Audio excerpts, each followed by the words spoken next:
What's up, nerds? Welcome to Nintendo Pow Block for June 9th, 2017, the week before E3.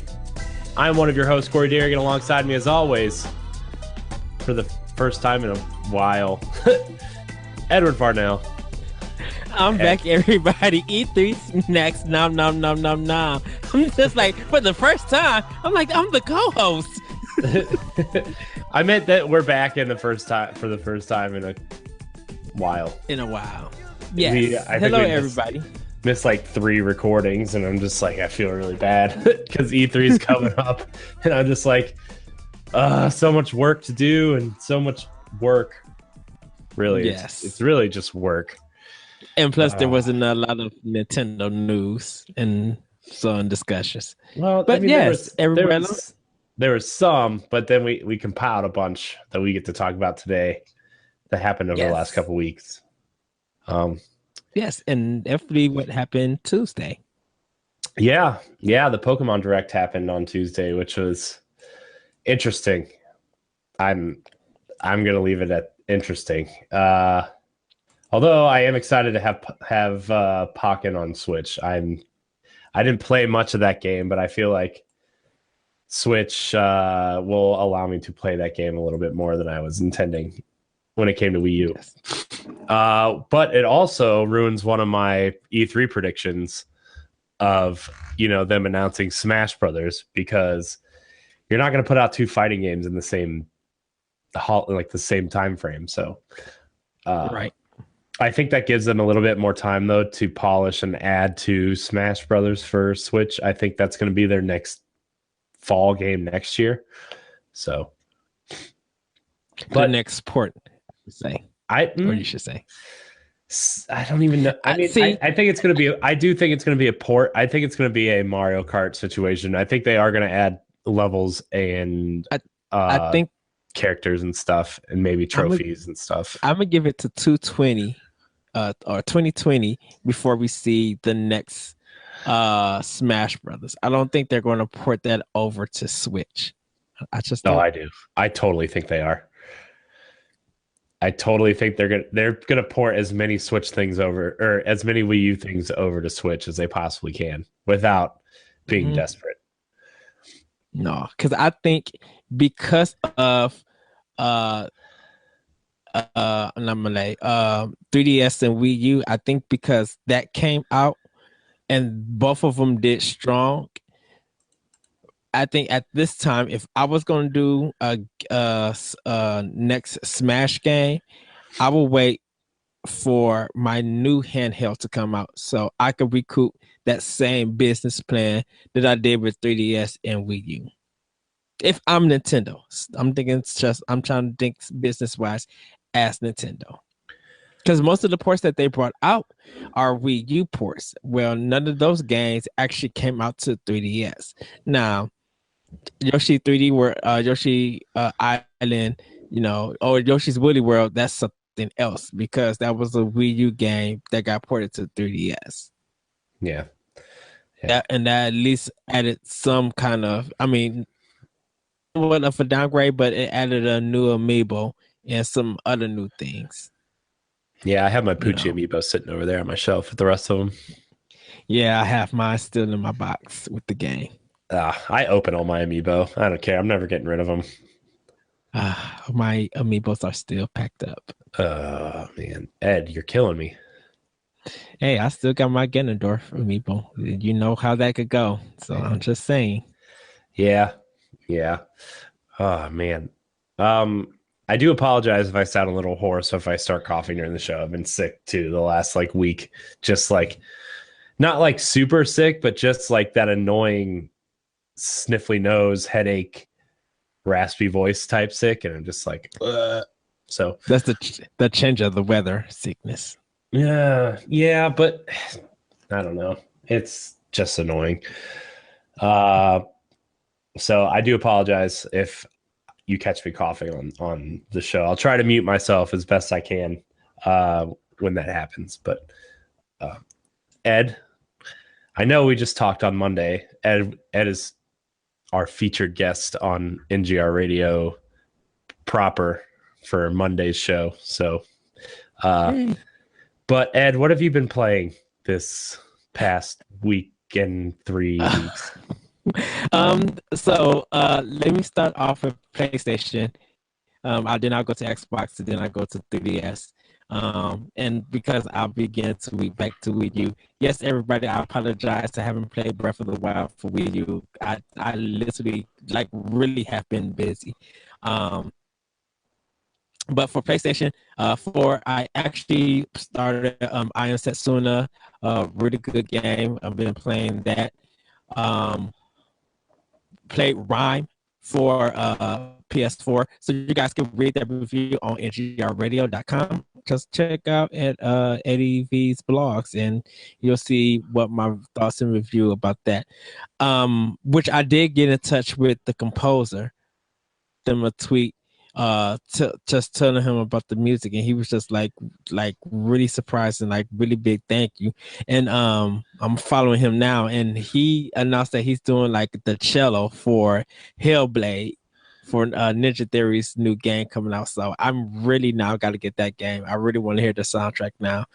um finished up Rhyme, played a little bit of Persona 5, like got a little bit more into that game. Final Fantasy X HD, I just picked up and started playing a little bit of that. For still near Automata, I played. There's another game. It was something Rundown Moon or something like that. One of the games that I bought from Golden Week. I ended up playing a little bit of that. Got a little bit far into the intro. It's a turn-based diagonal RPG. So I can't wait till I get a little bit more into that. Other than that, Xbox One, Ghost Recon Wildlands, I'm still playing, just picking up some of the skill points and in documents, trying to get that stuff done. Ikaruga I played actually with a 2-player online. Have fun with that.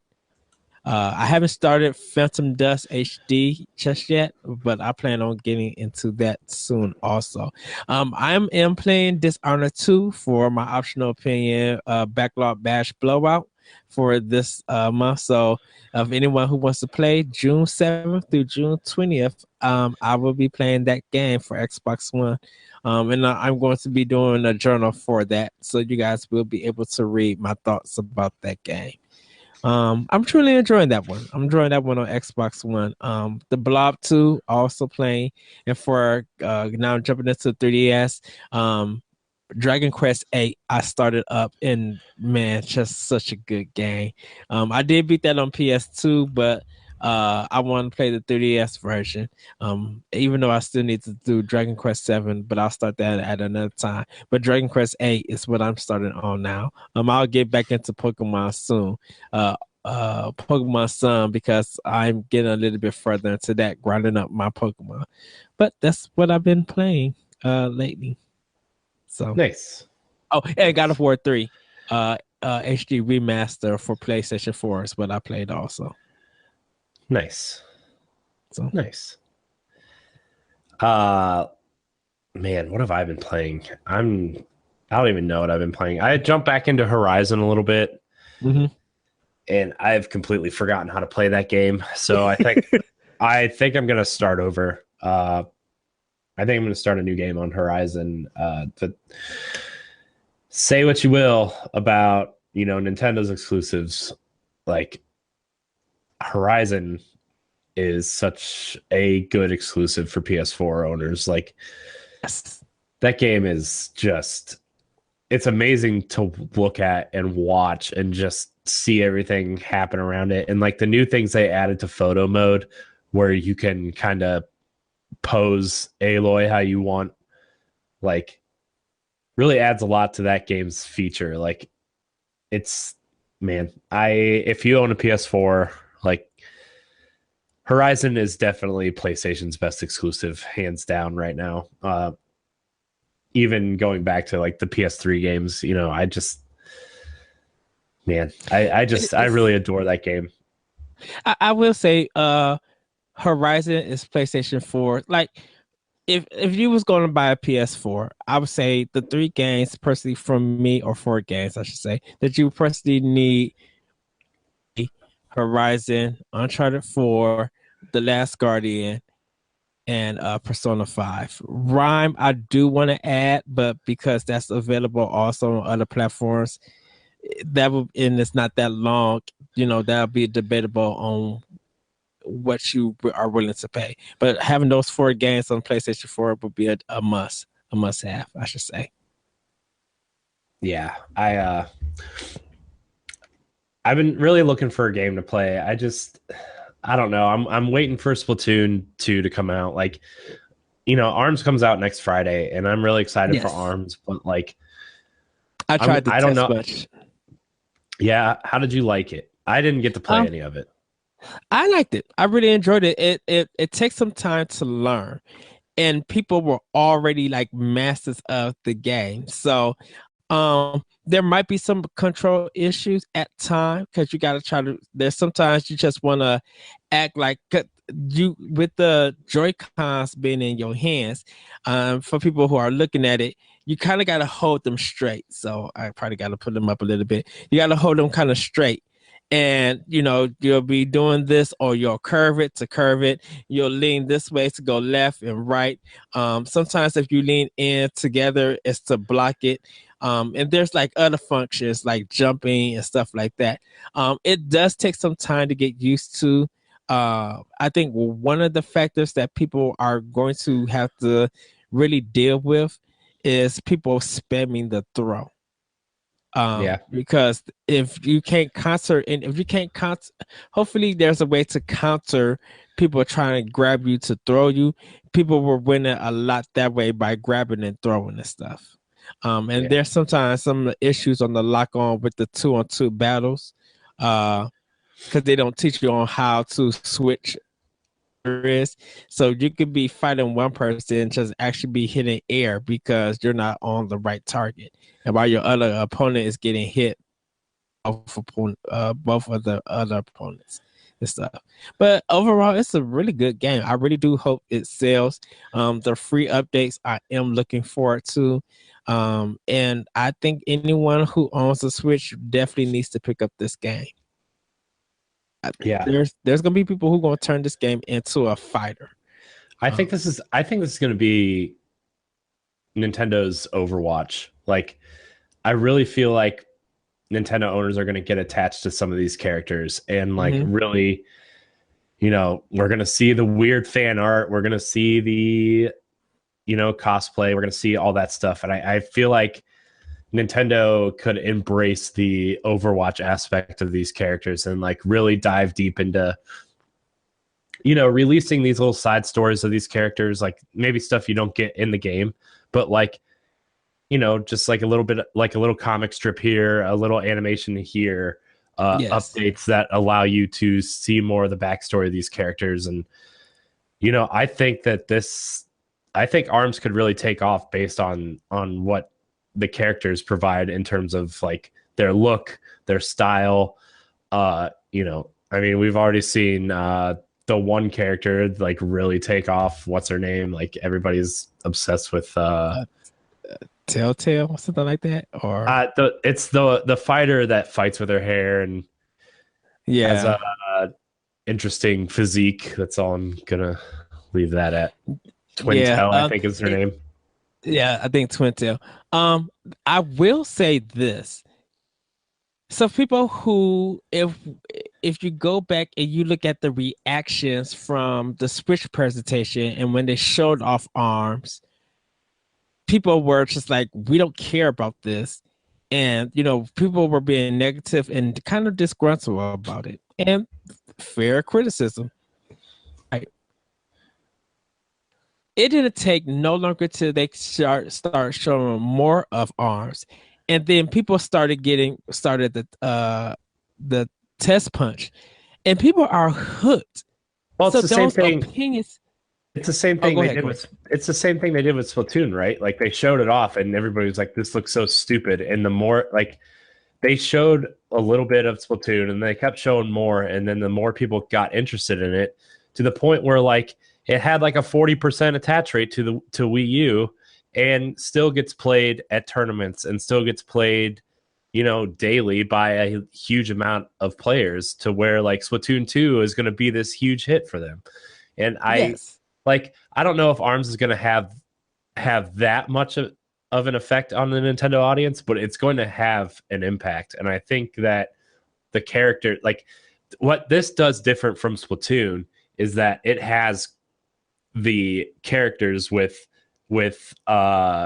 personality and design, and Splatoon, as awesome as that game was, your characters were Inkling Boy and Inkling Girl. They didn't have names. You obviously customize your own Inkling, and that's how you played the game. But these characters have personality. They have a cool design to each one of them. So I think that's really where Nintendo is going to shine with this game.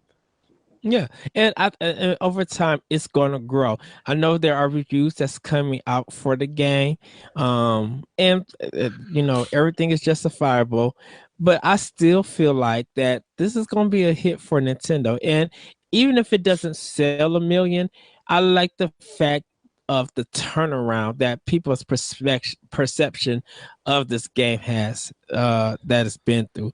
It's always like when Nintendo reveals a new IP, there's some negative or there's some questions. There might be some positivity about it, and Nintendo does a good job of giving time to show off more. And then now, I think because of the global testing for Splatoon, I guess when they do new IPs like that, that's a good thing for people to get their hands on it. Not only to fix any online or bug problems, but to really give people a better understanding about it. Nintendo is good about doing that, to show more of the game and then let you get your hands on, and now you are able to make your judgment or your final call on the game if you're going to buy it or not. Definitely when I get a Switch, I'm definitely buying the game. It's when I seen the trailer, just the two people fighting and then just seeing how it looks, I'm like, Power Stones. I love Power Stones. I want this game. Yeah.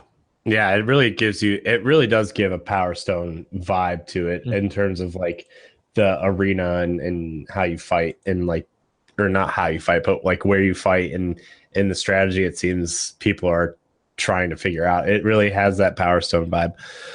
And But people yeah, are already ARMS, I feel like ARMS is going to be that really first hard Switch game to find. Like, yeah. I like, there's going to be a million copies of Zelda. There's going to be a million copies of Splatoon and Mario Kart and Odyssey when it comes out.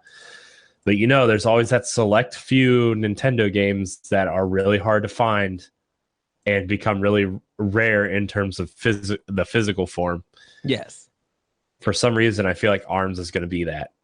And people are already loving the music for, like, it's probably the number one theme music of 2017 that people have been really singing and doing videos of. Like, I've seen more of ARMS being sung by people than any other game in 2017, and that might just be me.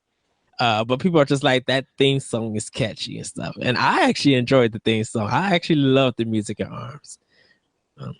And I got all of this just from the test punch, Yeah. So that's just good signs that this game is really. I really hope it does be a hit, and I really hope that it does sell at least 1 million or even 500,000 copies. Like, I really hope it does do good. Yeah, I think over time it'll do good. I think, initially, I think a lot of people are going to, it's one of those wait and see games for a lot of people. Now, I pre-ordered it because my goal this generation that I haven't done in a long time is to own a physical copy of every Nintendo published game, Yes. even if it sucks, and like, yeah, I'm sure there's going to be I'm sure there's going to be one or two like really bad games that Nintendo publishes, but I really want to own the physical copies of Nintendo games. Like, on previous shows, I said I was going all digital this generation, and I have gone all digital on PlayStation and on Xbox, but there's something about the Nintendo physical copies that, growing up is just like you collect Nintendo games. That's just what you do. And like, Yes. so I'm excited for ARMS, but Splatoon 2 for me is like the big one. I'm really excited to play some Splatoon because I've been looking for that competitive multiplayer experience, but like at a casual pace. Like I try playing Halo multiplayer and it's like it's not really what I want, and then I try to play Gears of War multiplayer and that's not really what I want, and then I jump back into Destiny for a little bit and I'm like, why am I doing this right now? Like I like Destiny a lot, but there's nothing more I can do in that game really. Yes. Without like a raid team or like my friends being online. I'm just like, I really don't want to do this right now. So I don't know. I've been struggling to find something to play, and like I have all these games and like games I haven't played or haven't finished, and I don't know. I'm kind of struggling right now finding something to play. So I've been playing Mario Kart and Tetris. Like those are the two go-to games I've been playing. I don't think you're struggling. I think you're just like, what game am I going to really commit time to? And you kind of got to force yourself to be committed to a game. Trust me, I know the struggle. Did you hear about what I've been playing? Yeah. So I'm like, and that's why I like Dishonored 2. I was just like, I'm committed to play Dishonored 2 at least for 2 weeks to get this game done and get it knocked out. I'm always going to be jumping around playing different games, but I'm just like, I need to be committed to get this game done. Yeah. So, it's I really want to play Zelda is what I want to play. I got to jump back in Zelda because I've been seeing some people with all this armor, with all these weapons, and I'm be like, I didn't see that, and there's probably stuff that people got that you don't have, and I'm just like, what is this doing? This is from our Ocarina of Time. What is this doing in this game? Okay, now it's just motivating me to go back and finish the game, just like Metroid 2. But yeah, I know I need to get back into. Yeah, well, I'm gonna get back into Zelda when the DLC comes out this summer, and then there's a new amiibo. I gotta grind my amiibo for the Fierce Deity Link, and yes, that stuff. So I know I need to buy the season pass. I'll probably do it this weekend. Yeah. Hold on, I gotta check something. I'll be right back. Hold on. Okay. And I guess we'll be right back, everybody. So, let me give my thoughts out first for the Pokemon Direct. We'll probably be watching it. So Pokemon Tournament DX or Deluxe is coming out for the Nintendo Switch September 22nd. There's also going to be coming out Pokemon Gold and Silver for 3DS. So you'll get both games dropping that day. The Pokemon Sun and Moon, they're doing an alternate version. So Pokemon Ultra Sun and Pokemon Ultra Moon. That's coming out November 17th for 3DS. And it's a alternative take on Pokemon, like I said, Sun and Moon. So there'll be different characters and different stories. You can watch the 7-8 minute video on YouTube on Nintendo's YouTube channel. And I enjoy all of it. Like, I cannot wait to play Pokken again. And I really definitely, when they announced Gold and Silver for 3DS, I'm definitely getting. I kind of want both. I'm thinking I'm getting both. See how the price is going to be for that. Probably like probably like $10 each. Like Pokemon Red and Blue was. Sun and Moon, I'm definitely buying both. Because me and Corey was talking earlier about Pokemon, and I love the Pokemon games, and I believe them being on a handheld for me. allows me to play the game at a leisure pace. You know, I'm able to enjoy this game. Don't have to worry about graphics. Don't have to worry about updates or, um, installations and stuff like that. I literally could just pop in the game, grind to waste some time, get some time down, and then go and battle, do whatever I need to do and explore. I like that from my Pokemon games, and good for people who wanted that game on Switch. The Pokemon Company, Nintendo, has told people always that those games just don't fit on their console. Um, some people don't believe that, but like for me, I do. And I was telling Corey that the Pokemon Company, Game Freak, and Nintendo, they make too much money of Pokemon, the main games, on handheld than they do on console, because they would have to do a whole, like, the way that Pokemon is designed. I don't think that would fit on a console like a regular RPG. Reason being, if you look at games like not Monster Hunter, it was like some monster kind of generator. Um if you look at not Disgaea or anything like that, because that use a different format for its combat. But like something that does versus Yin and Yang, it just does something different, and that doesn't fit on Switch on that small scale. Definitely when you know what Pokemon in this gameplay and this design all offers. And welcome back, Corey. What's happening? Um, I was just discussing with the people who are watching live, my thoughts about the Pokemon Direct. Oh, So gotcha. Well, I guess we can kind of move into that. Yeah, I had to check some stuff in the kitchen to make sure like all like the oven and stuff was off from my breakfast this morning, because like sometimes I forget to turn it off, and oh no. I went and checked to make sure everything was off. So my bad. Ah, man. All right. So there's a lot to talk about, and we're going to talk about the Pokemon Direct that happened on Tuesday. It was a small direct, but kind of an important direct in terms of, Nintendo is keeping the 3DS alive, like. So let's get the announcements out of the way. They announced Pokken Tournament DX for Nintendo Switch, releasing September 22nd, which I'm pretty excited for.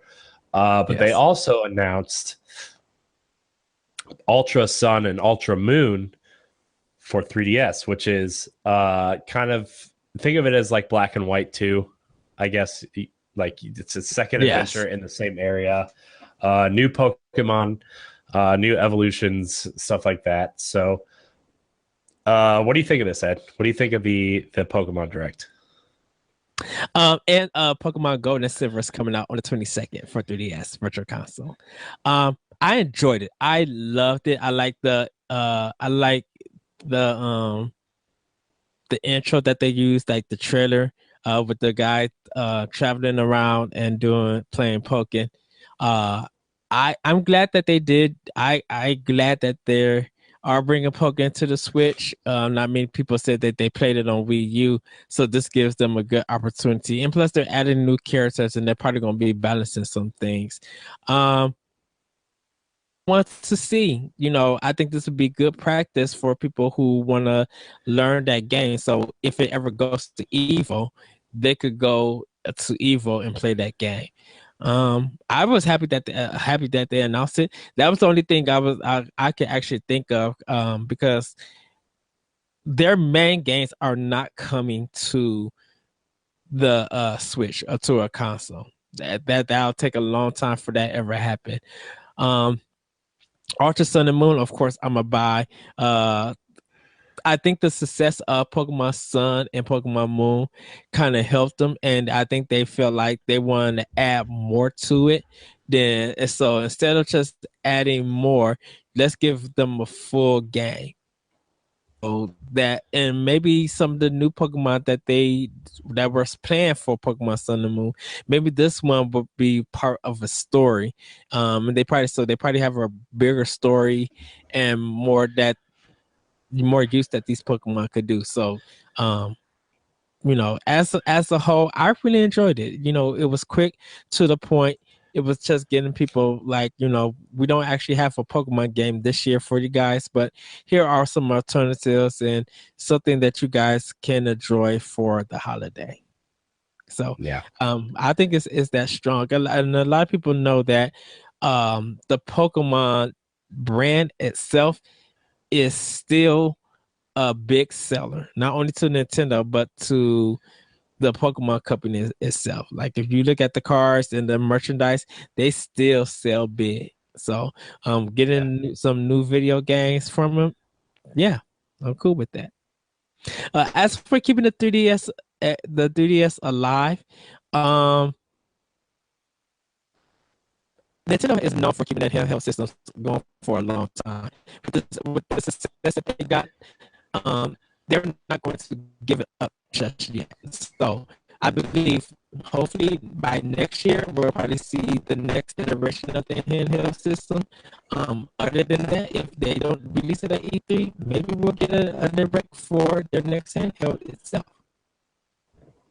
Yeah. Well, like my big thing with the 3DS staying alive is like, they're releasing the 2DS XL, which is like, I would almost call it the definitive quote final version of the 3DS, where it's a new sleek design. It looks better than uh I think it looks better than the 3DS XL. I think it's I don't know. There's something about the design. I think it sounds, or it just, it looks like a better fit for in terms of people who want a 3DS and who haven't upgraded to a new 3DS yet.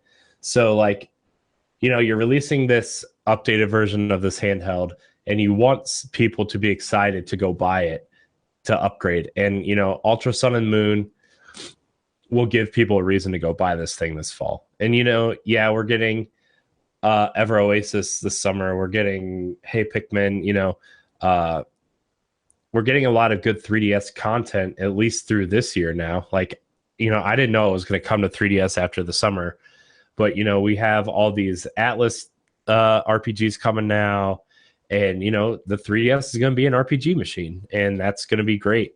And as a Switch owner who's owned a 3DS since launch, I'm a little disappointed in not getting a full RPG Pokemon game, but at the same time, like, it's understandable that the Pokemon company wants to release the game on the biggest hardware base, and right now that's the 3DS. And they did that with Black and White when they came out. They released it on the original DS when 3DS came out. They just work efficiently like that, and they want to sell as many copies as they can. Now, the sales of Ultra Sun and Ultra Moon will probably determine the future of the 3DS, depending on how many Switches they sell this holiday and stuff.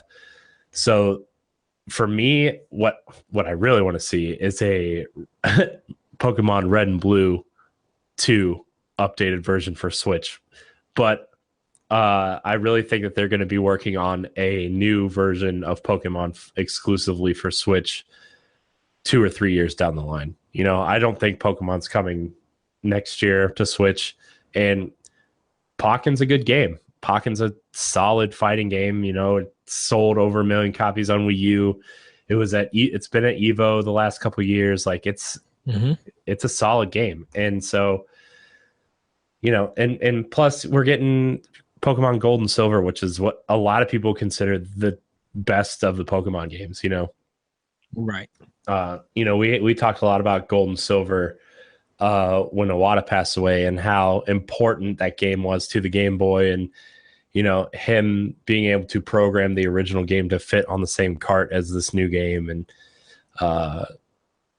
Pokemon is tied so intrinsically with Nintendo, and that Gold and silver on 3DS is just awesome. I'll probably buy gold or Yes. silver. I'll probably buy one of those. But at the same time, like the Switch has spoiled me. We say that every episode to the point where like I'm everything I play on 3DS now. I'm just like, man, I wish there was a Switch version of this.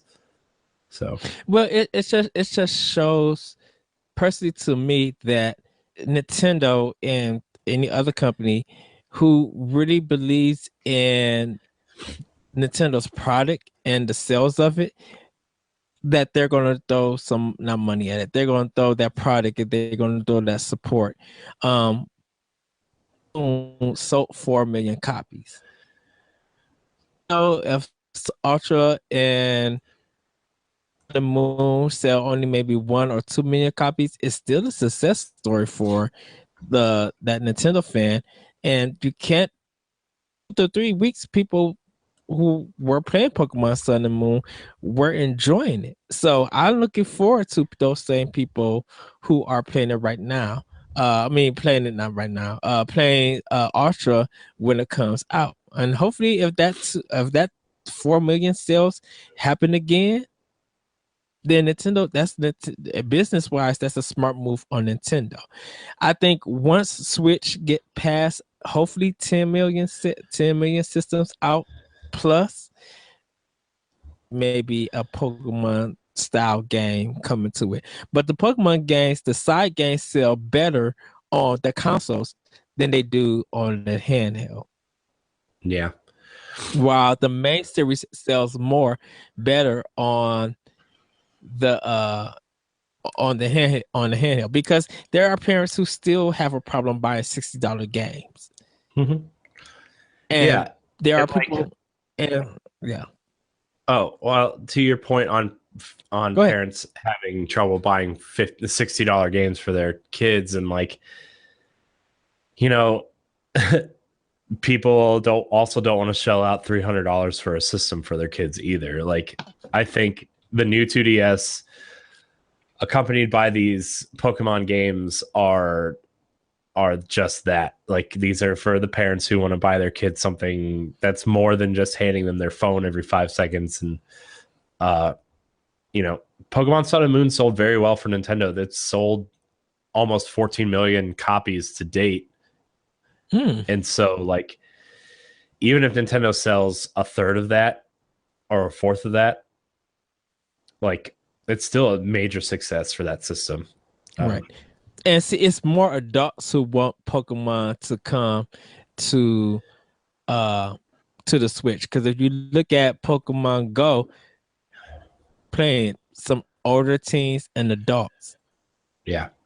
I haven't seen kids ages 7 and to 9 playing Pokemon Go that I know of. I haven't seen that age. I've seen mostly adults in all the crowds and stuff. There been mostly older teens and adults. Now, I will say that I see more kids playing the Sun and Moon games or the man games and stuff. Like, even as a Pokemon fan, I buy the Mystery Dungeon games. Not many people do. Um, there's an art game that's out. Not many people bought that, but I mean, if you were a Pokemon fan, you would get that. If kids really want that Pokemon game, they're gonna get it for 3DS. They're gonna get it for the handheld. It's the adults who want it for Switch. Right.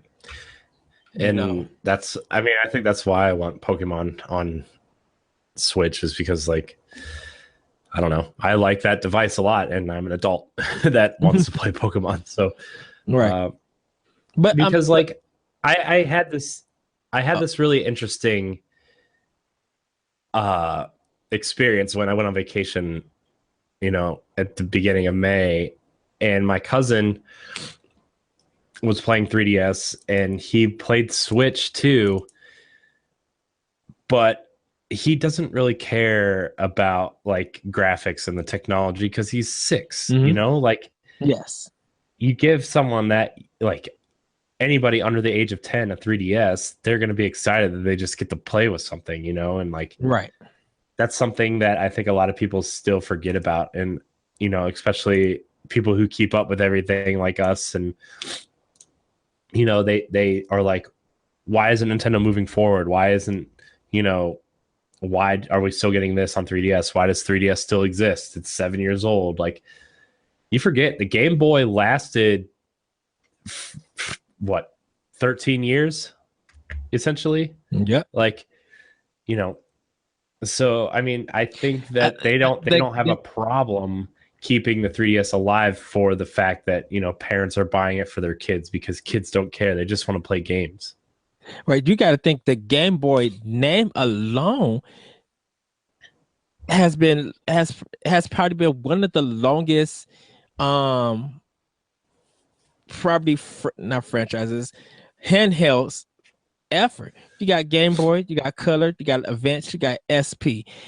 It's still under the Game Boy name, whether you want to say Advance or not.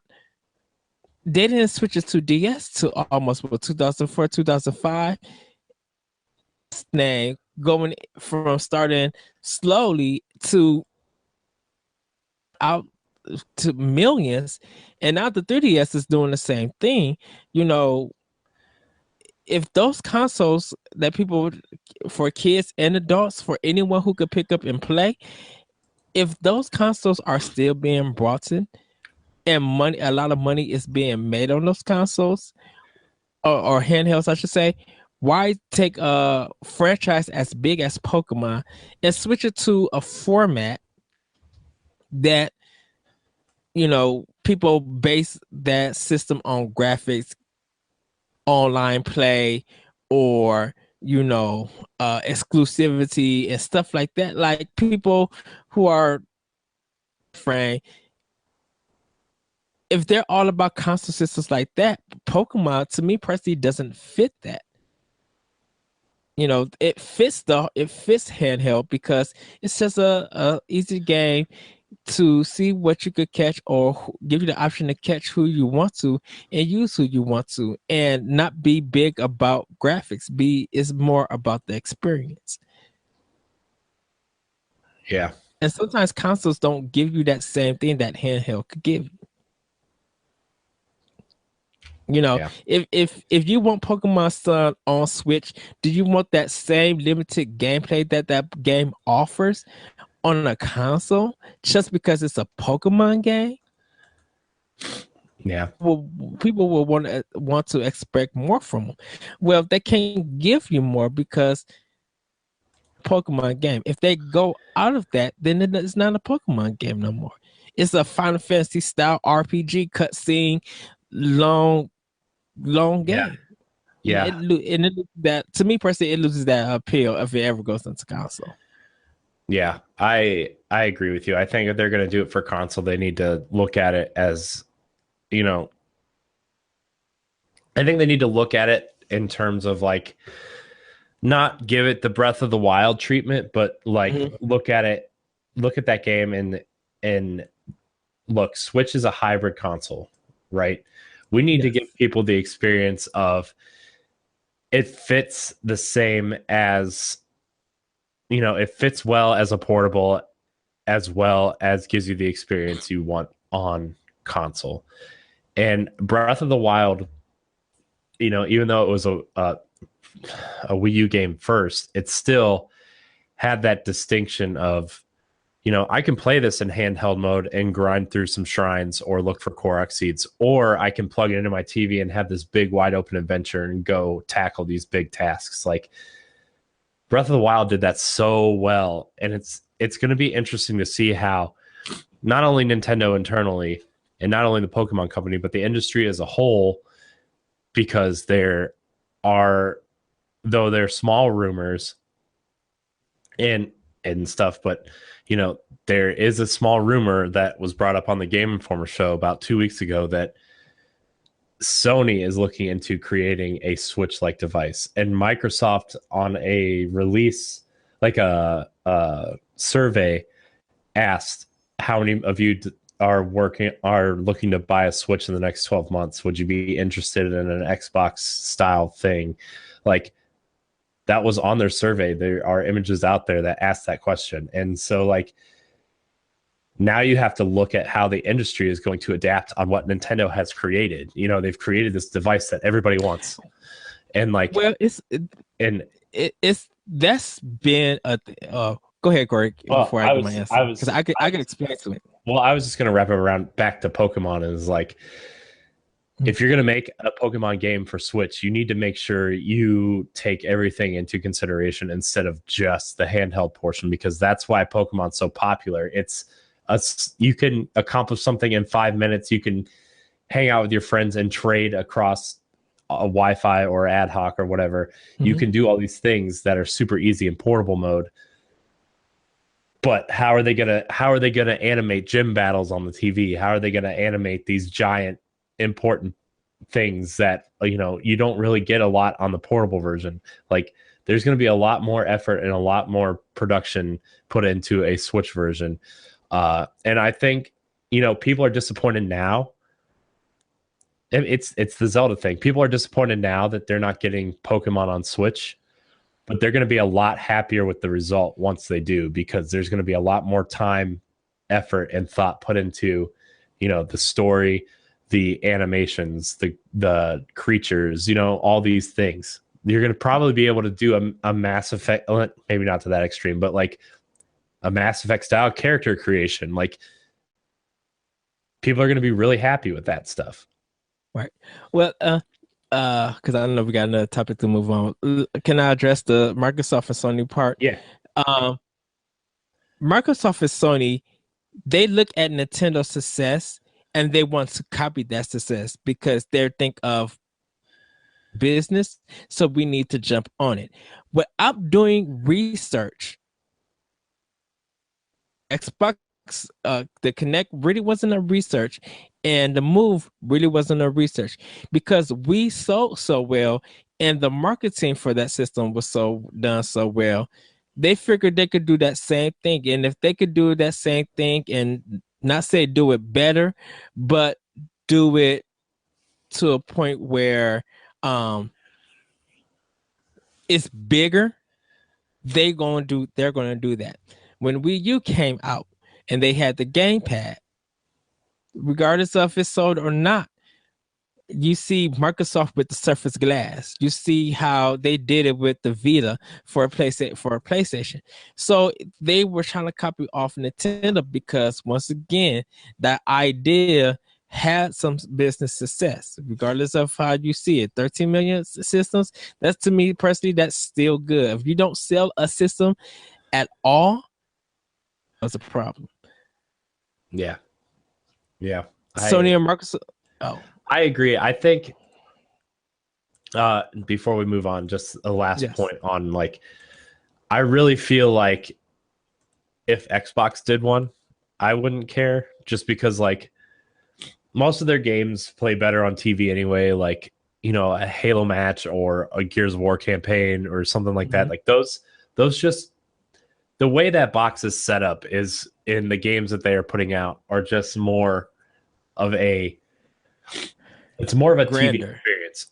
But in terms of the games that I play on my PlayStation, I wouldn't mind having a handheld PlayStation 4 that, just play digital games, to play a game like Horizon on the couch while I'm sitting next to my wife watching TV. Or, I wouldn't mind grinding a little bit in Destiny, or I wouldn't mind, playing some of these experiences, like, even Journey or something. Like, some of these smaller experiences would fit really well in a handheld form. I just don't know how they're going to, if Sony did something like that, or Microsoft, to play Xbox One or PS4 games. Like, I don't know how they would make that like compact of a machine and make it cheap enough for people to want one. Well, the thing about it is, how do they market something to make it feel like a different experience that you can't get on? Okay, just because you got Switch and you got 3DS, they both offer you two different experiences. You can say yes for the games, but the thing about it is, guess what? I can't take my controllers off my 3DS and hand it to somebody. Yeah. meet you physically sometimes or play online, whatever the game is, and we have to battle face to face. With Switch, yeah, I could take a controller and give it to you, keep my controllers on, and we could just watch, or you could just sit back and watch me play. I can't watch you play anything on 3DS because it's a tiny screen. But maybe I want to see your playthrough of Shovel Knight.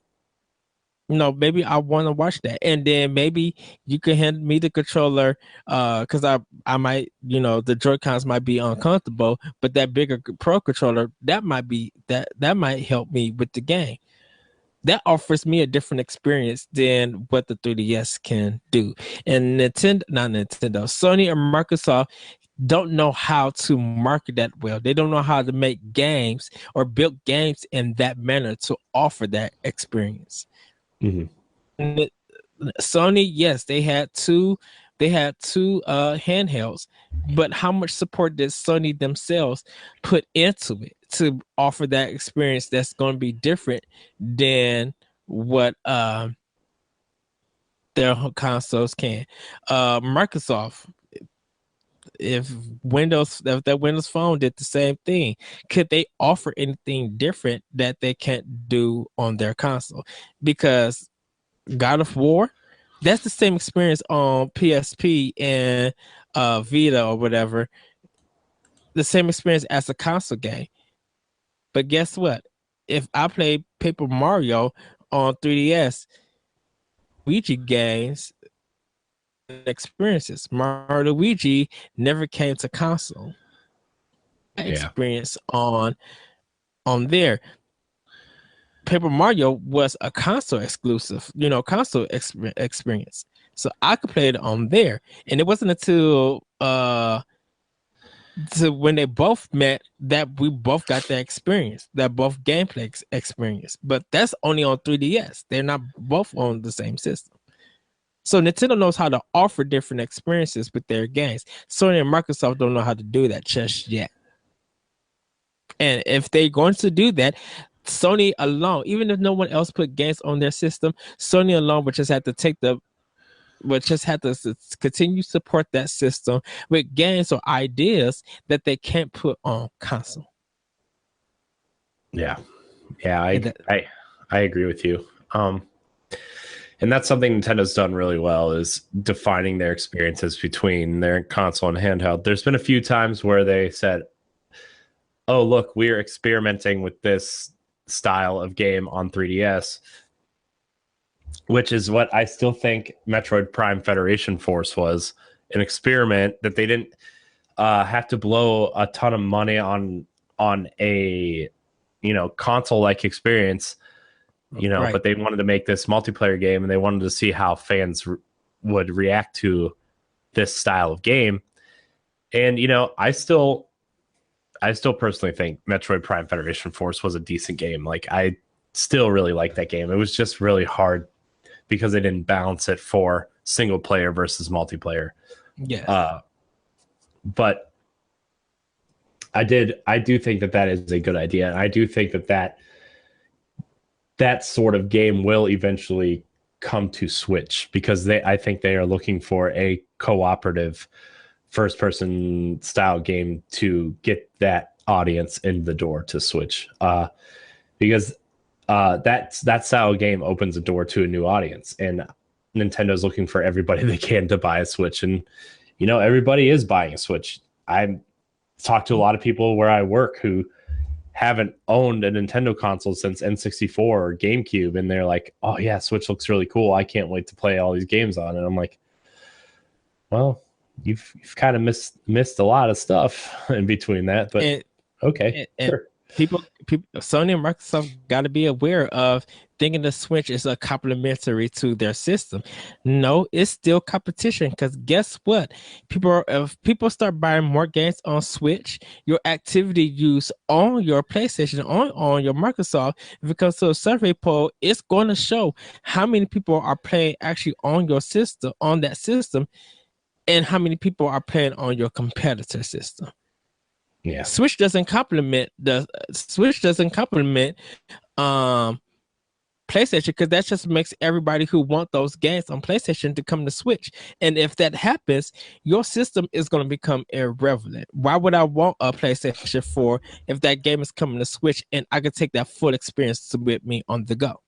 So Yeah. they need to be aware of that. So I'm Yeah. just saying that's me. So, what's our next topic? Um, things. Yay. Let me pull it up here. Yeah. So our next topic is Oh, okay. So this is gonna be a quick one because I know how you feel about it. Uh, Nintendo Switch players who bought NBA Playgrounds early, and I think this still applies until their big patch comes out for online play. Oh, the Shaq Fu thing. Yeah.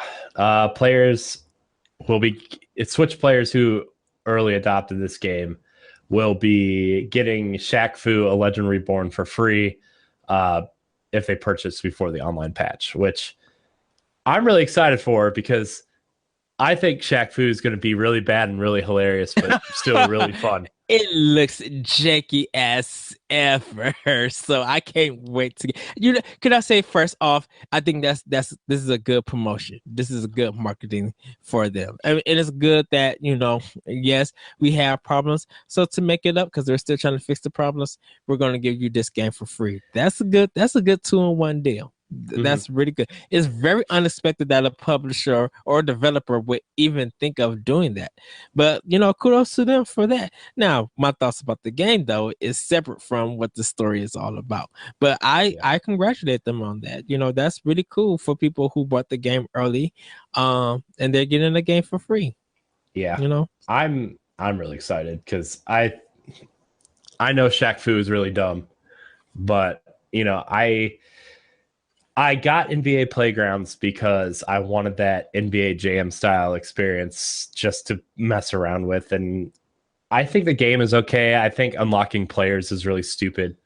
The way you go about doing it and getting duplicates and card packs and stuff, I think that's really dumb. Like, I hate that so much because, you unlock all these players. If you don't keep up with NBA or in the history of the NBA, you've never heard of half these players. A lot of them aren't very good. They're just there because they're iconic players from the past. Or you unlock one really awesome player and then you have to figure out how these players mix and match together. And I wish the card thing was really different. But as a game, it's fun to play.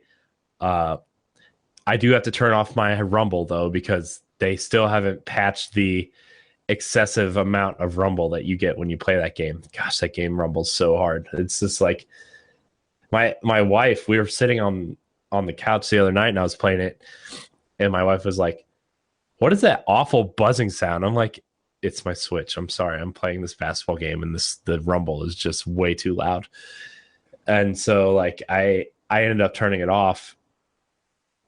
But the letter that they made on their official Facebook page, and I'm sure on their website and Twitter and everything else you can think of, was really a upfront apologetic letter. It was really it wasn't some PR statement. You could tell that the company was really sincere about not delivering what they had promised, within a certain amount of time frame. And they really, this is just an olive branch of, we really want to put our games on Switch and we respect the Switch players. And so here's, we're sorry. So you're going to get this game for free type thing. It was really nice. I was impressed, honestly. It almost makes me want to be like, no, it's okay. I'll still pay for Shaq Fu because you guys are just genuine and sincere. Exactly. But I'm excited because I was going to get Shaq Fu anyway. Now I get it for free. So, yes. Yay. Unless it's a physical copy, then I'll go buy it. No, okay. They're not just ask. You should see me post a picture of myself asking, doing why? But then So, I'll probably put like hashtag supports Switch games. Ed, you What's the sound case? like a robot again. Oh, whatever. Like, there's nothing I can do now.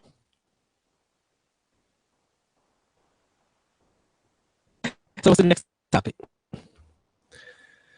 Um, okay, so the next topic is the Binding of Isaac and Super Meat Boy devs.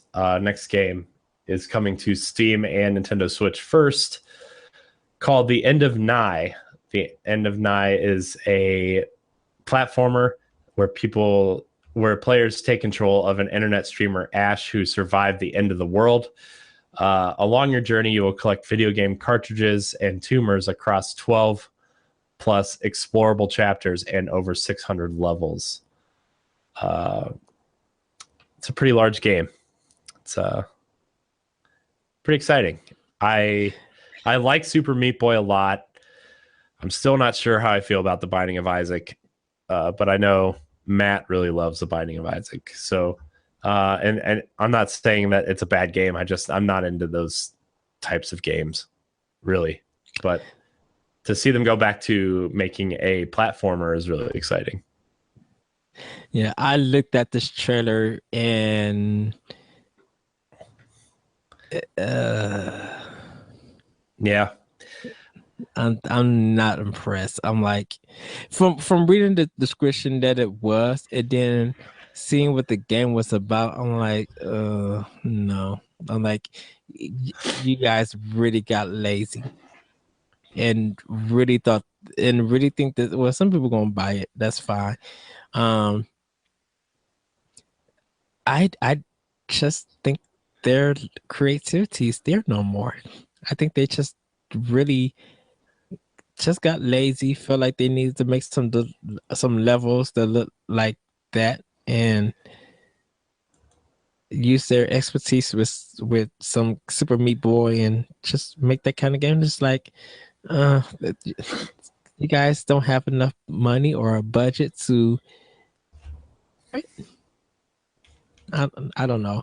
It's me, and I don't want to hate, but my criticism is just that this is a been there, done that kind of game, and it looks like they're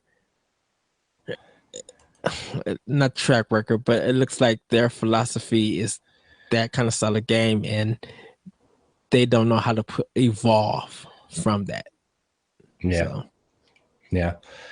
Uh, Within the game, if you could collect the 20 plus cartridges, they all have their own mini games attached to them.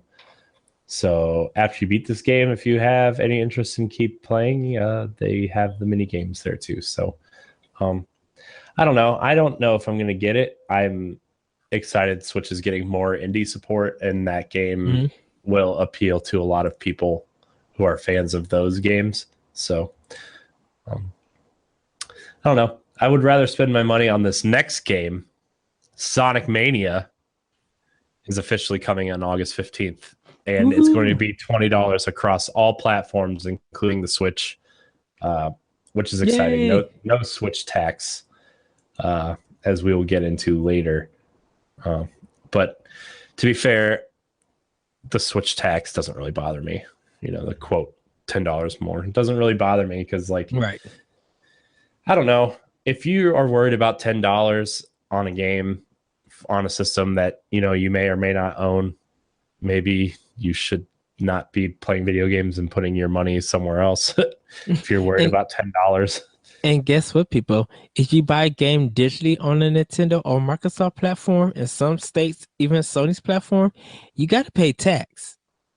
So your digital game is not going to be at that price. So get used to it.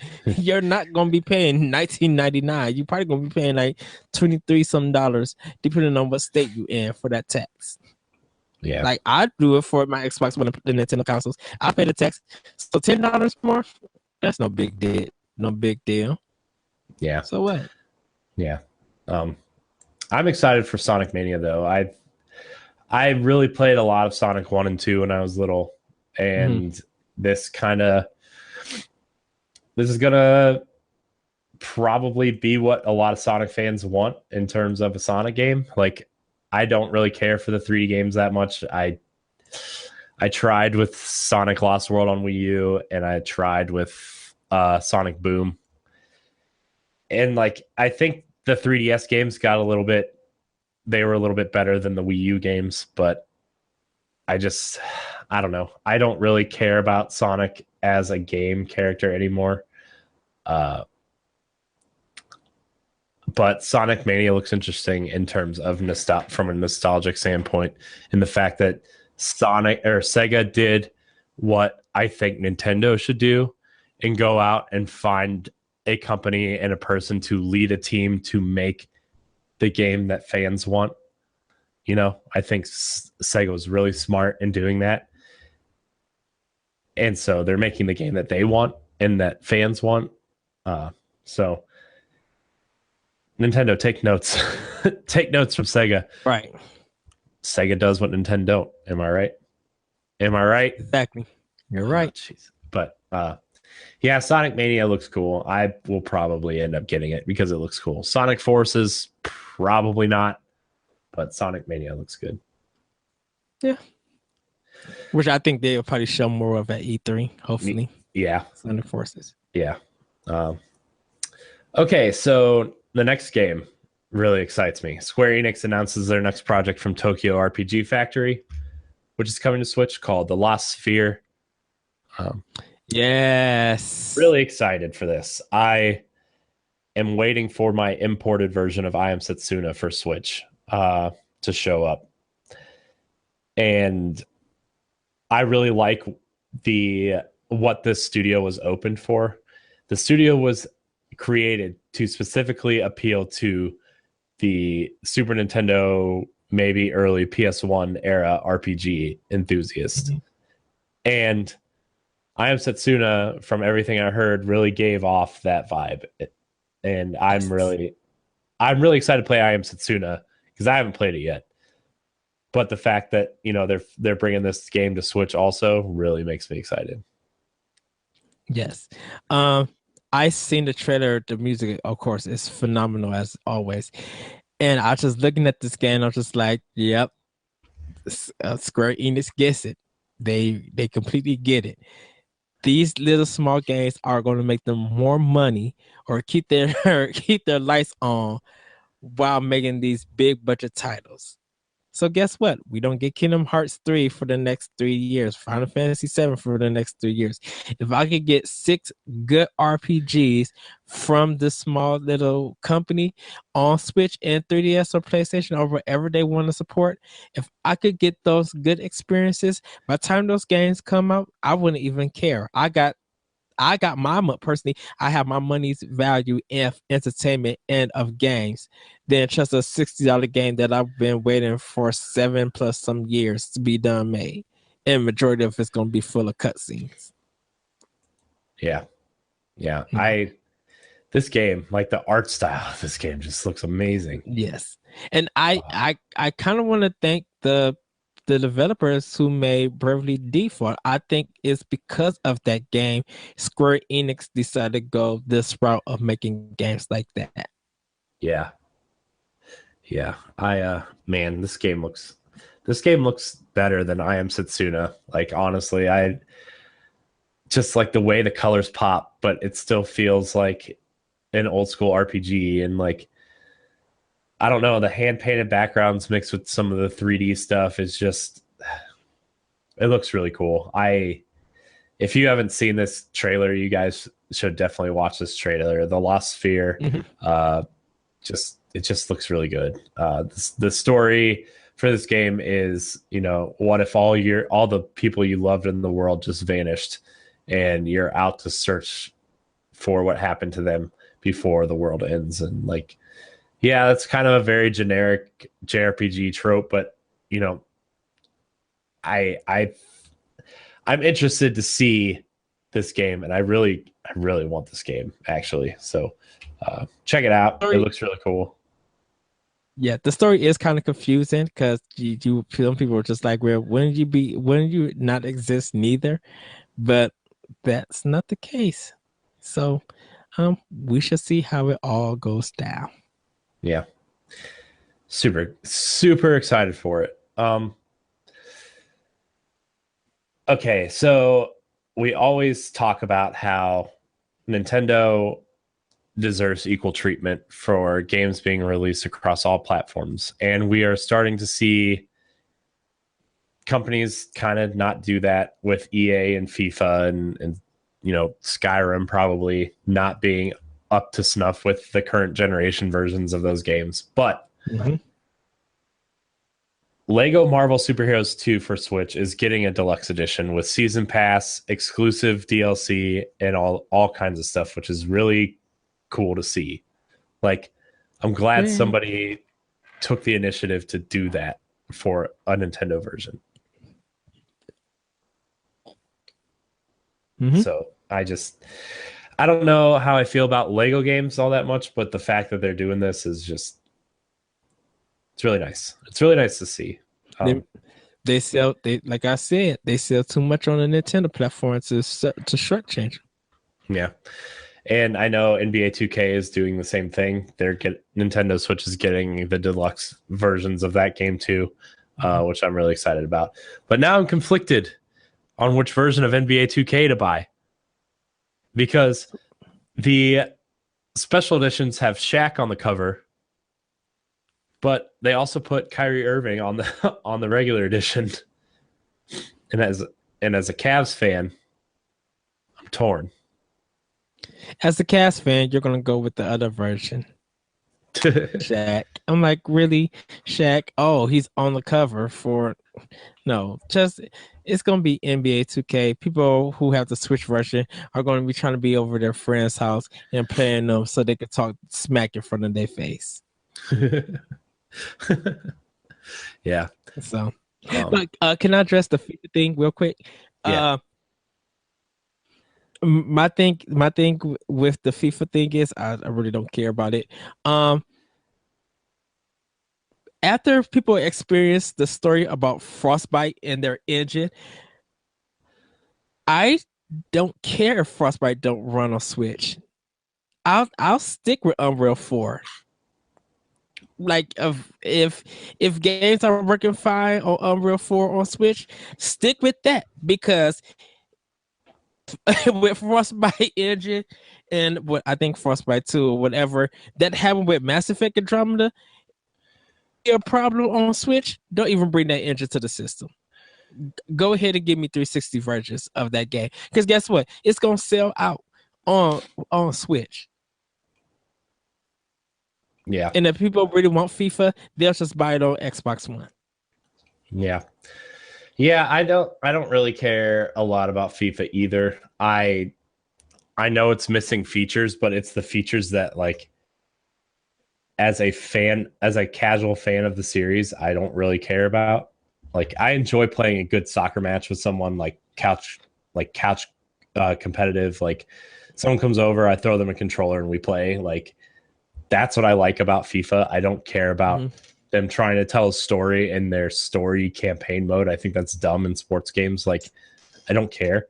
And that's the big feature that's missing, I think, is the story campaign mode, where you lead not your created character, but a character from, like, I don't know, somebody that they made up, and you watch this character grow through the ranks of the soccer leagues or whatever. Right. So I don't personally care about that. And, like, I will probably buy FIFA for Switch to have a soccer game on the platform. But FIFA's not one of those games I go out and need to buy every year. You know, I think the last FIFA game I owned was the Wii U version of 13. So, yeah. So, like, in terms of missing features and stuff, I could care less. And, like, if we already knew Frostbite can't run on Switch, like, we already knew that. So I don't understand why people were throwing a fit when they said FIFA wasn't running on Frostbite for Switch. It's like, we knew that engine doesn't run on Switch anyway. Because they're thinking that if Frostbite was able to run on Switch, we'll get their other games and stuff. Guess what? Even if Battlefield 1 did sell, nobody really didn't care about that game. Folks that I talked to was just like, yeah, I gave up on that game 2 days after I got done playing it. Yeah.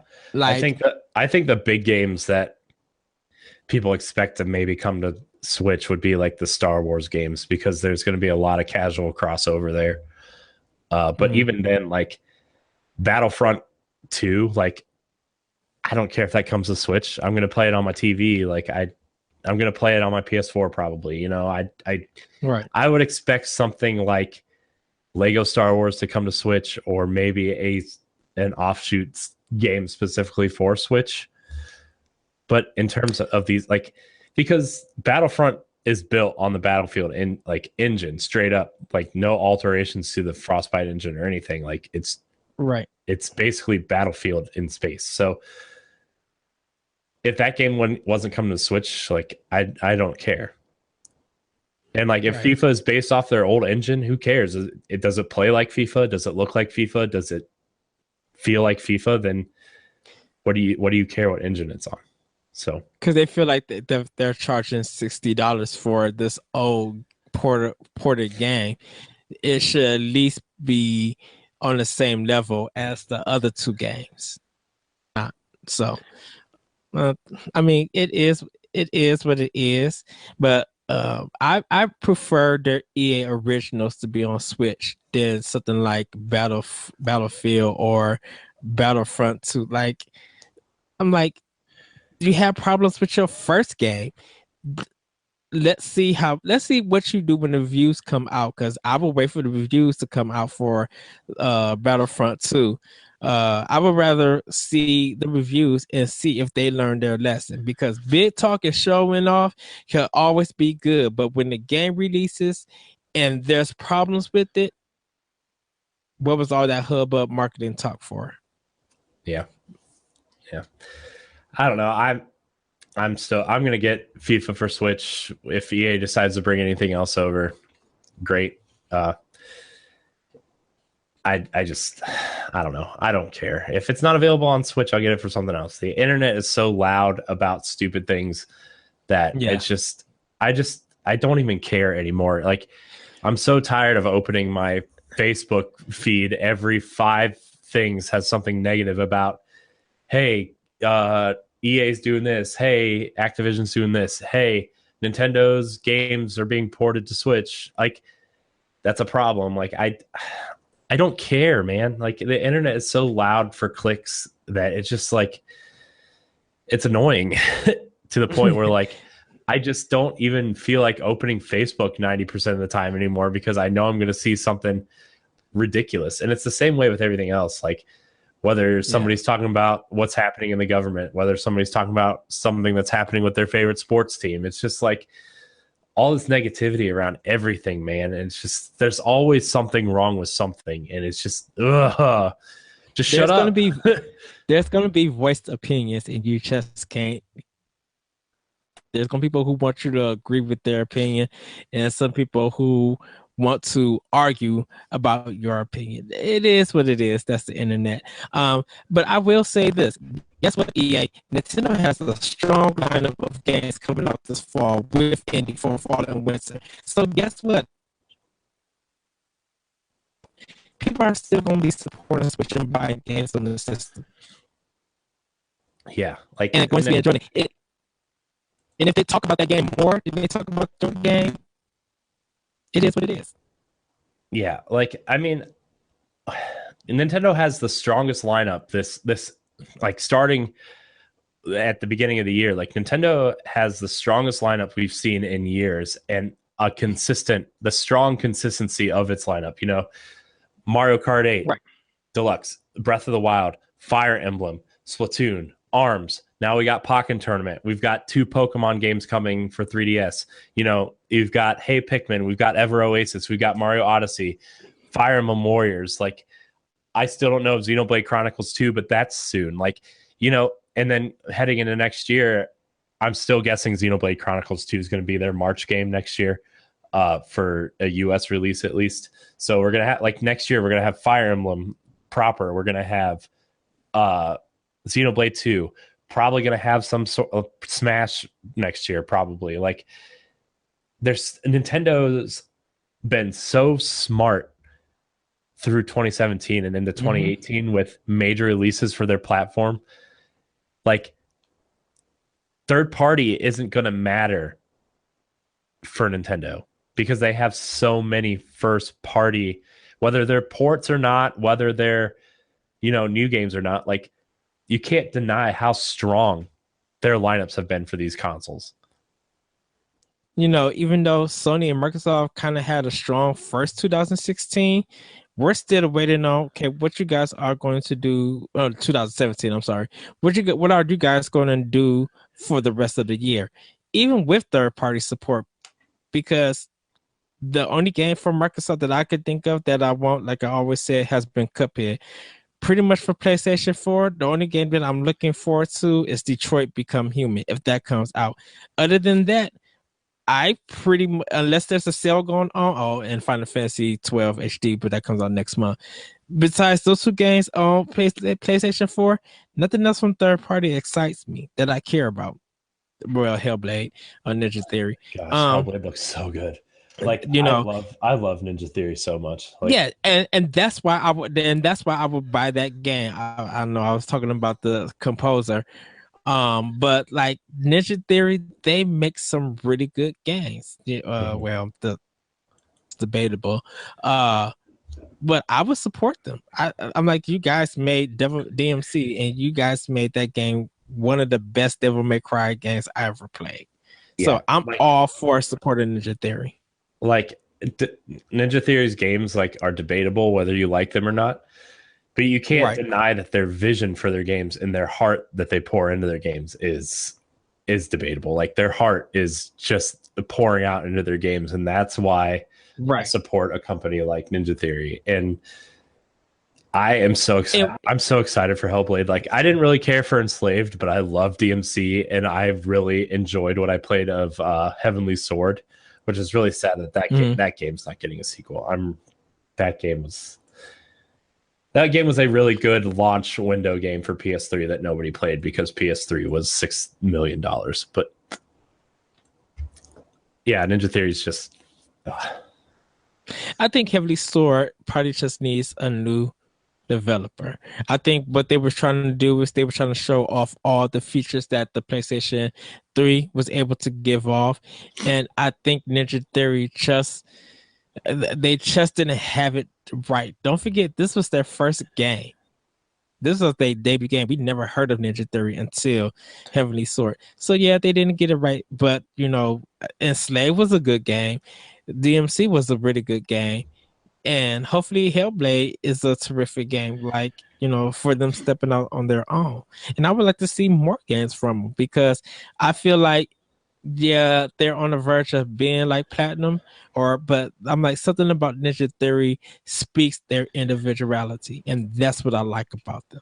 That's what I like yeah, about that game. Like, if I heard, like, yeah, they're making a Mario beat 'em up game and Ninja Theory is making it, let me go find game. Let me go to GameStop and pre-order the game right there. Like, yeah, shoot, I'm down for if they do that. yeah. It could be so silly and it could be broken as ever. Ninja Theory is producing, developing it. Yeah, let me go. Yeah. I am really upset that that game isn't getting a physical copy though, because I would buy the physical copy of that game just Oh, because. for of Hellblade. Yeah, Oh, I thought they were. no, I mean not yet at least. I mean I assume it will eventually, just because like everything eventually gets a physical release, but right now it's just digital only. I'll still buy it day one. Yeah, so will I. Yeah, yep. Okay, so Nintendo, back to Nintendo. Yes. uh their online service has been delayed into 2018, but it's going to be $20 a year, and you get access to a Netflix style, it seems like, of NES games. Like right now, they have only announced 3 games for the service, which is Super Mario 3, Dr. Mario, and Balloon Fight. With with online functionality, which is different from what they announced earlier, where you would get access for a month and then the game would be taken away unless you paid for it, type Yes. thing.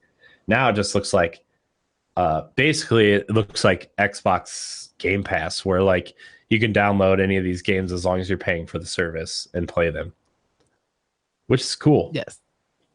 Which is real cool. And Super Nintendo games are being considered, they said, for this service. But the $20 a year thing allows you to play online, which, I mean, we knew it was coming eventually. Yes. Nintendo wasn't going to be free forever. But as long as we are getting that free ARMS and Splatoon DLC, like, it's fine. It's fine with me. Right. And if, like I said, if they offer discounts for the game, which I think they said they was going to do, and with that being connected to your My Nintendo account, you buy games, you'll still get points, and maybe hopefully if you do have the online season, and maybe a big game is being released, if you buy it on day one for that release, you might get double points. Like they could do a lot of stuff with that, and $20 is not bad. You paid $20 for some season pass to a game you know nothing about. Let me rephrase that. You paid $40 for a season pass that was just some costumes, aka Batman Arkham Knight. And on top of them charging you $60. So if you can't pay $20 a year, come on now. Yeah. Again, if you're complaining about $20 a year, you probably may want to rethink your financial strategies. Right. Maybe video games you should be worrying about more than video games if you're worried about $20 a year. I'm excited to just see how this works. It's seemingly working well for Microsoft in terms of the Game Pass thing. I wish, I almost wish Sony would do that too. Like, I think this is kind of the future of classic games as being games for a service instead of like, streaming them or purchasing them outright. But I mean, for me, I'm probably going to purchase the games outright anyway, just because I would like to just have them. But it's good that they outlined the service finally, and another year of playing for free, I guess, is good for everyone too. Especially with Splatoon and ARMS coming, because those are going to be big online games. I feel like that and Pokken, I'm sure, is going to be big online. So, yes. All right. So the last thing I kind of want to get to is Japan earlier last month announced a bunch of cool Splatoon 2 accessories, cases, and that cool Pro controller and the Joy-Cons and stuff. Well, they announced they're also coming to the West. So, yay! Who's excited for some pink Joy-Cons? Woohoo! Yes. This guy. Me too. I'm more excited for that Pro controller though. It looks cool because it has the splats all over it. So really cool. I really cool. I really want some. Is it Neapolitan? I think Neapolitan ice cream with the chocolate, the pink, and the green. How did I know this was going to go back to ice cream with you, Ed? Because it's just that would be cool if Nintendo got with like Ben and Jerry's and did a Splatoon marketing ice cream for the summer for that game, and did it as like not only for the game's release, but do it as a weekend release. Be like to stay cool with the squids, have them have that Ben and Jerry ice cream. That's just me. Hey, they licensing Mario and other Nintendo properties. So might as well do it with Ben and Jerry's to get some food out of it. I'll buy it. It worked for the Gears of War series, so why not work for Splatoon? Man, I don't even know what to say to you right now. Would you buy it if they offered you my Nintendo points? Maybe. You to like a $5 coupon on accessories. Stop. No, no. Yes, you will. Yes, you will. Do not deny it. I hate you right now. I know, because you know I'm right. Yeah, maybe. Yeah. Mhm. Okay. Well, I was going to get into the Switch tax thing, but I mean, we've talked about that a million times. Yes. Battle Chasers. And the last thing, Axiom Verge is coming to Switch. Yes. Physical release. That was where the Switch tax thing was going. Sine Mora DX and Battle Chasers are getting the $10 Switch tax. But also they announced that Axiom Verge was coming to Switch at $39.99. And it's the Multiverse Edition that's coming to Wii U and PS4 already. And I think Vita, right? It's coming to Vita too, I think. Yes. But, I'm excited. I'm really excited for Axiom Verge to be on Switch. It's like the one game I was holding out for maybe rebuying a Vita, but now I'm not going to. Sorry, Sony. Sorry, Sony. Not that you're supporting the Vita, but too much. Too much of a burn. Do they need an ice pack? Yeah, and the thing about it is they're going to make money off of it. I think people, like you said, people don't mind the $10 Switch tax. I don't think it's a tax or anything. But yeah, if it's making sense business wise, people having that box, the box art is going to be hopefully good. The box art to be different than all the other systems for some reason. But yeah, Is it different? No, it's the same. Oh. It was. People bought Puyo on Switch more than they bought the other systems, and they got that free keychain and stuff. Two keychains. Oh, two keychains. Yeah, one's a Puyo and one's a T block from Tetris. Oh yeah, and Rhyme is doing the same thing. So it's good that if we're paying this 10 extra dollars for these games, at least they're rewarding us. Now, yes, because the CD and some other stuff is already packed in, just for it coming to Switch, I think people are happy they're getting the game that they wanted on that platform. So that's more money for them to make up for, I guess, for financial thing. Yeah, it's awesome. Yeah, I'm really excited. Gosh, I'm really excited for this. I'm watching the trailer right now, the Switch trailer. They released a Switch trailer, and gosh, I'm so excited. Oh my gosh, just watching it.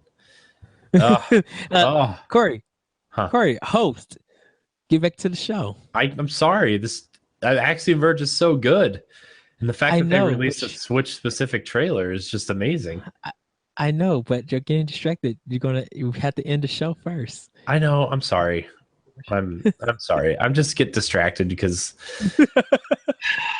I'm sorry. You know how I am. Okay, so this sounds like a good place to end the show. We talked about a lot, but Ed and I are going to be doing a Nintendo watch along for the spotlight. It's going to be a little bit shorter than normal, than a normal press conference. It's only going to be about 30 minutes, according to some things that have come out. But Ed and I are going to be live streaming on Twitch, twitch.tv/ I don't know what we're going to do yet. NGR. I don't know if NGR even has a Twitch page. Well, but whatever we did for last Twitch stream, we might end up doing again. Actually, you know what? I think I did make one for NGR. Let me check real quick. But Ed, I will tweet it out and let everybody in the Facebook group know and stuff like that. And I'm sure Ed will let people know too. Yes. Also, everybody. We're gonna do a pre-show, right? Kind of like yes, we're gonna do maybe some final predictions before the show. We're going to do some cool things during the show. We're just gonna do a commentary during the show kind of thing, and you can watch it with us. And then after the show, we're gonna do a live Pal Block episode reacting to the conference, and then we're going to talk about a little bit what's happening on the Treehouse. So, and then you can watch it with us. After the Power Block recording, we are going to continue to watch the Treehouse stuff together, and you can hang out with us. It's not really going to be a show, but it's just you can hang out with us and live stream with us and just hang out while we eat our snacks and yes, have a good time. So everybody who's watching this, my E3 snack list should be up. So if you guys go to ngrradio.com and go to Eddie V's blog, you'll see my snack list of things that I'm doing. If not, check also the NGR Radio and our Pop Block Facebook page, and you'll see it there also. Yeah, we will have live streams in those places as well. Ed, one final E3 prediction before Tuesday. For Nintendo? Yep. I think for Nintendo, Sega will actually reveal their actual game that they announced in Japan. Also, I think Capcom might actually bring the Disney Afternoon. I know you said one, but I think Capcom will also bring the Disney Afternoon collection. The first one. I know they're not bringing the second one, but I think they'll probably bring the first one to Switch also. I have more, but I will not say it. You have to listen. Well, I'll plug later, I should say. I know. Man. I still think they're going to tease a Metroid game. I know that's not an original thought. I know that's not a, whatever, but I still think, a lot of people really want Metroid, and I think they're going to announce, I think they're just going to show a Metroid logo, and that's it. I don't know if it's going to be the title of the game or not. I think they're just going to show just the word Metroid, and I think people are just going to freak out. Yeah. And I know they're focusing on 2017 games, but that doesn't mean they can't tease what's coming in 2018. So, yeah. So, Ed, what? Yes. What'd you do? What's happening? I just want Platinum to bring Bayonetta 3 and Vanquish 2 to Switch. Can they just port Bayonetta 2 over and then tease us with Bayonetta 3? Thanks. That'd be great. Thanks, Platinum, for doing that for us. Breaking news, Platinum is bringing their whole library to Switch. Oh, shoot. Good luck and God bless. Good luck and God bless with that one. Because if they do, I'm probably going to freak out. Oh, that means I need to go shopping. I need to find me a Nintendo shirt. I probably got to go to Hot Topic or something. I want to have my Nintendo shirt for Tuesday. Yeah, I need to find something too. I need to make some layouts. Okay, so if you want to follow us, we are going to be live streaming from twitch.tv/NGR Radio. So come follow us there, and you can watch us live stream some stuff. It'll be fun. It'll be a good time. Yeah. I need to make an overlay. I need to make a cool man, I gotta make some stuff. I gotta make some stuff for this live stream. This is very important, Edward. Very important. I know.